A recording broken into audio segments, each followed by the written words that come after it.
ஒரு மலை, பெரிய மலை, பாறை, 3 தவளைங்க அது ஏறி போனோம். 3 தவளைங்க ஏறி போனோம்.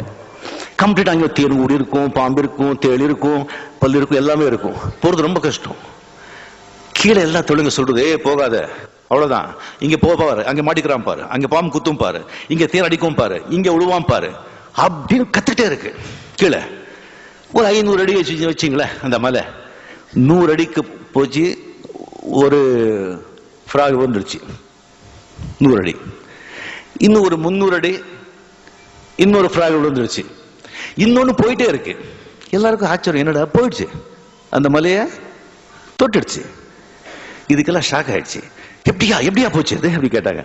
என்ன ஒண்ணு கேட்காதா? அது காது கேட்காது. அப்படிதான் ரஜினிகாந்த் காது கேட்காத தவறு.